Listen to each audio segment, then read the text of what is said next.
様がエルサレムの入れるところにはローバを用いて、ローバに乗って歩むわけなんです。上がるわけなんです。それは単なることじゃなくて、それは旧約聖書のゼカリヤ書というところの予言でありました。誠の神が、誠の王がローバのこの場のローバに乗ってエルサレムに入るという実にこの神の予言の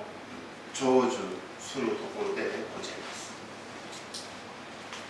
で、二人の弟子を使うときに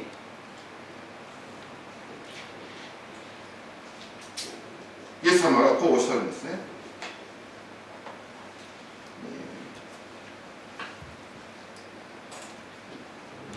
2節に、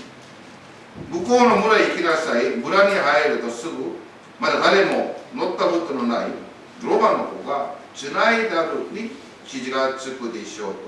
それをほどいて引いてきなさいとおっしゃいま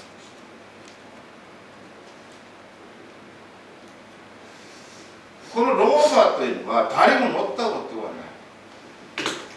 まだつないでいるもの、それをほどいて引いてきなさいという3つの単語を我々は今日朝少し考えたいと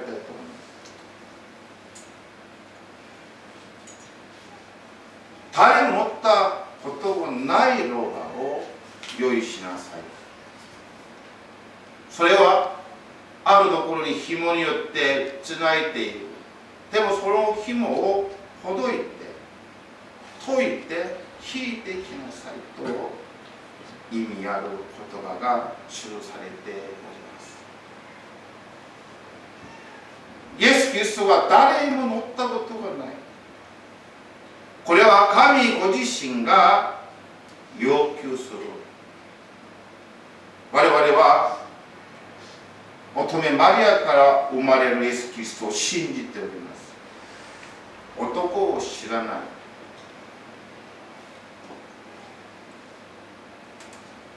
世の人々はなかなか信じられないと言っています。男を知らないのにどうして妊娠して子が生まれるだろ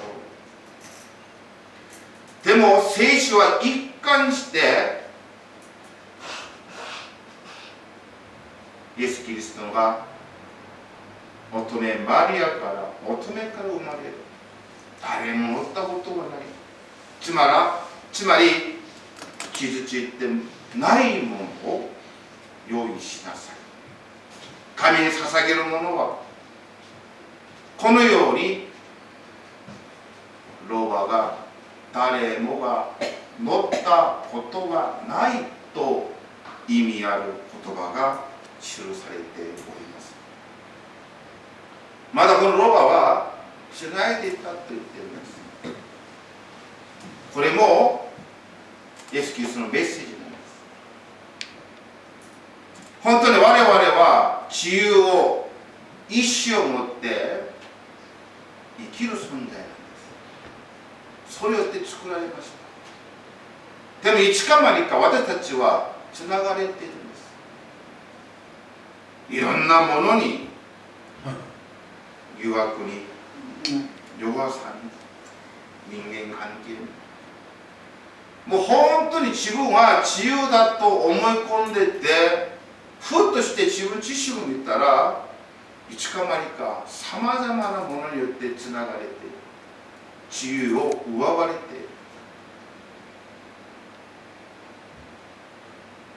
それをほどいて解いて連れてきなさいとします。まさにこのロバ、動物、こういうものを中にもイエス・キリストがなされる。自分がなぜ世に来たか、今何をしようとしているか、こういうものがこの出来事の中にも記されております。今まではイエス・キリストはこのことをしたことないんですね。言葉によって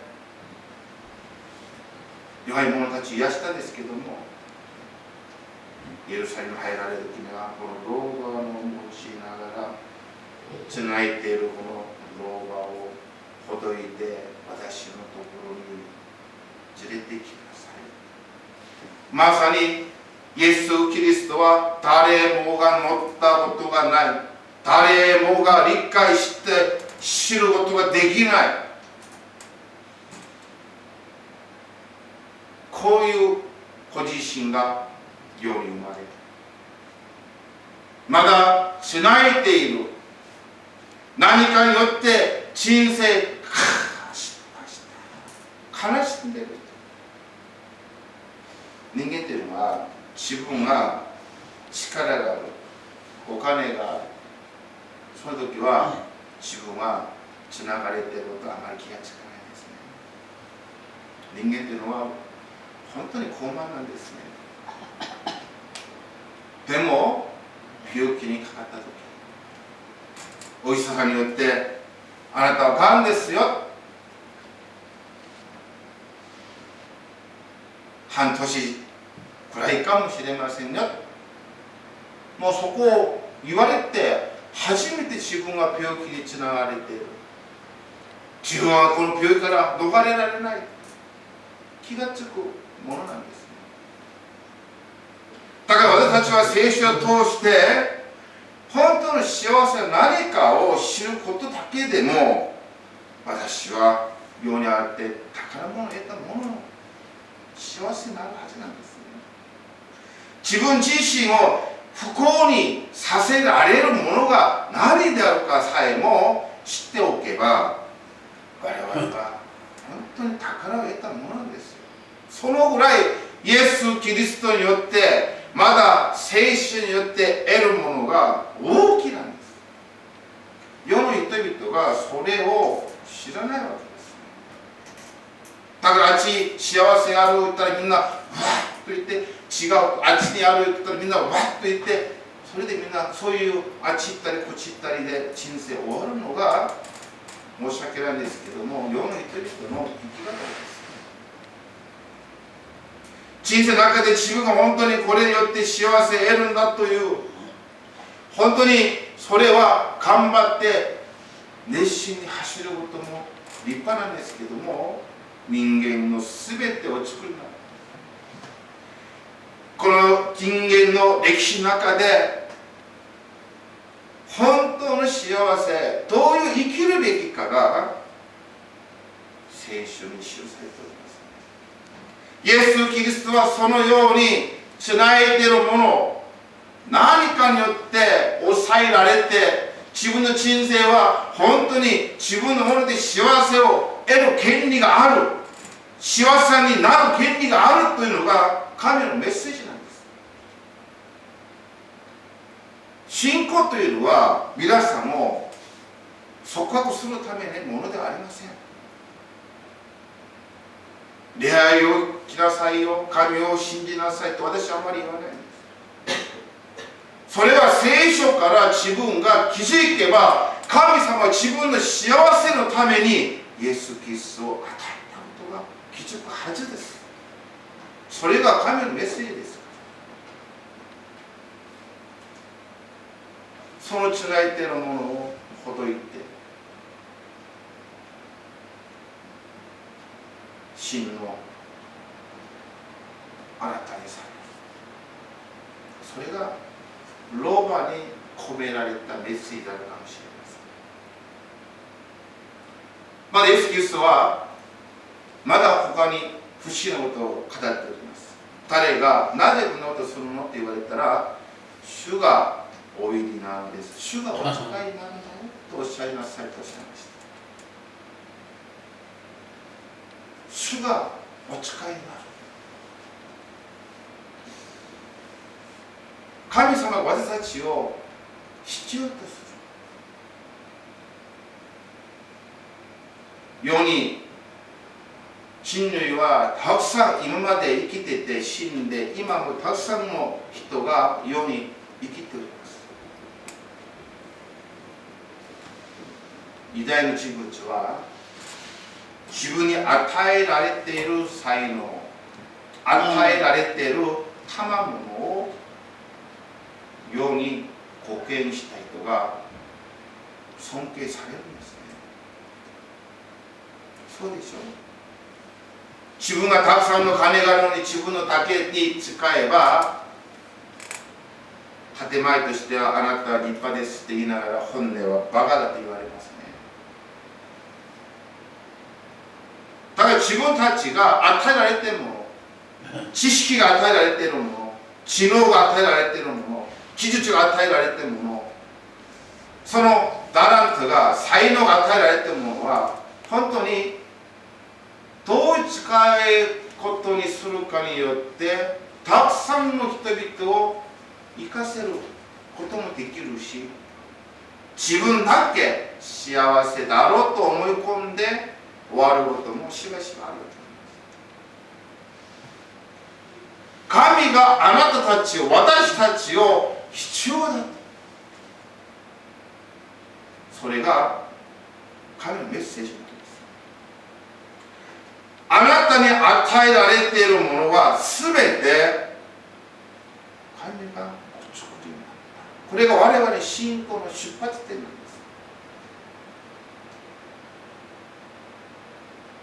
す。新カルの人たちは空前の産物だとよく言われますね。空前に出来上がったのが地球、そこから進化したものが人間であるというのが新カルたちの出発点です。だからそこには空前的で自分が動物的な存在であるから、動物のように自分だけ満足すればいいという生き方でも、それは自分の自由だから許されるべきだということになるわけなんです。でもその一方でも人間は動物と違う霊的なものがある。私も動物でないか分かりませんけれども、動物的な面もありうり、でもその中でそれでも満足できない人間特有のものが持っている。だから人間なんです。人なんです。聖書を見ますと、動物と人は同じ茶色で作られてと書いてあるんです。土で形作られて。でも人間だけが違うものが、その花に神の霊を吹き入れた、そこに人となったと書かれております。神の霊だから人間というのは複雑なんですね。動物とは違うんです。何か違う。そこが我々の出発なんです。全ては知らないんですね。初めに何があったか人間が研究してもまだまだ解明できない。でも聖書は初めに神があった、いらっしゃったと書かれているんです。そこから出発点です。全てを作った、それを我々信じている神なんですね。その方は我々を意地悪神、我々を辛くさせる神、そうではないんです。失敗しても許してくれる神なんです。父をしている人を勇気つける神なんです。ダメな人を作り変えてこの人を用いる神なんです。それが聖書の我々が信じている神なんです。悪いことがないんです。その方が私たちを用いる。あなたに与えられている茶色、あなたに与えられている力、あなたに与えられているこの素晴らしいものを用いて人々を生かし、人々の幸せのため、世界的有名な医者、科学者、彼らは自分の研究の中で壁にぶつかって初めて神を思う認めざるを得ない。でも人間は自分が知っていることを全てだと思い込んでいる。だから聖書を読めば、私たちが本当に糸の小さい糸の田舎の糸に、ここがカエルはその糸の中が世界の全てだと思うような存在であることに気づくんです。神が創造した神がお作られたことは無限で、我々の人間は知れば知るほどあまりに広くて深くて理解できないです。でもその神様が私たちをお作りになり、都エルサレムという神を礼拝し、神と交わって幸せ得るところ、それが堕落してしまう。そのエルサレムに入ろうとするイエス・キリスト、その方はつないでいるものほどき、その者たちに真のあなたたちを用いて、あなたたちを本当に幸せな人、そのように私が作り変えようとしてエルサレムに今入ろうとしているんですね。なんと感謝ない、素晴らしい話です。そこで人々はホサンナと、今は主よ私は救ってくださいと、そのイエス・キリストを褒めたたえるんですけども、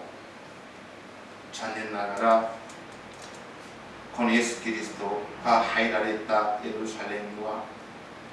たくさんの人がおったんですけども、そのイエス・キリストを気づく者が少ないん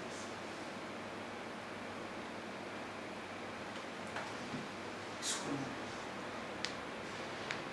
い。イエス・キリストに気づく者は、イエスの前を歩いた者とイエスの後ろに従った者だけが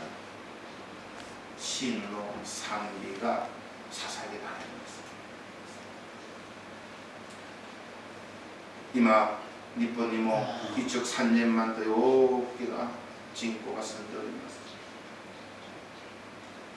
そこにイエス・キリスト4人いらっしゃって、イエス・キリストが我々のところに入ろうって我々に幸せを与えようとしても、それに気づく者が少ない。イエス・キリストに前に行く者と従う者だけが、この方こそは本当の神であると気づくんです。だから私たちは諦めないんです。実務しないんです。祈りはします。我々は本当に日本が救われたい。たくさんの方々が立派なんですよ。日本の方は本当に真面目で、本当に天才的に世界に貢献できる。だから日本はね、本当に素晴らしいものを持ってる。だから希望を持って祈るんですけども、たくさん救われなくても秩序をしないでほしい。なぜならば神の計画は私たちを考え方を超えるわけです。皆さん、いかがですか？イエス・キリストがエルサレムに今入ろうとしております。皆さんのエルサレムの心はどうですか？真の幸せを、人間は何かを頼りにしないと生きられないんです。その中で朽ちることもない、変わることもない、まことに信じるべきものを信じる、その心の中が神と平和ができているならば、なんと幸せな人生を送ることができるんでしょうか。ぜひ皆さん、自分をつないで自分を変えさせ、ほどいてくださった主、その方を心から褒めましょう。まだ皆さんを必要とするなら、喜んで主に用いられる皆さんであるように願っております。ではお祈りいたしましょう。天のお父様、感謝いたします。今日の御言葉を祝してください。一人一人をこのイエス・キリストを信じて目が開かれ、本当に自由にさせられたことを、主によって用いられることを味わう喜び、主に従うことができるように祝してください。感謝してイエス様皆によってお祈りいたします。アーメン。賛美411番も賛美して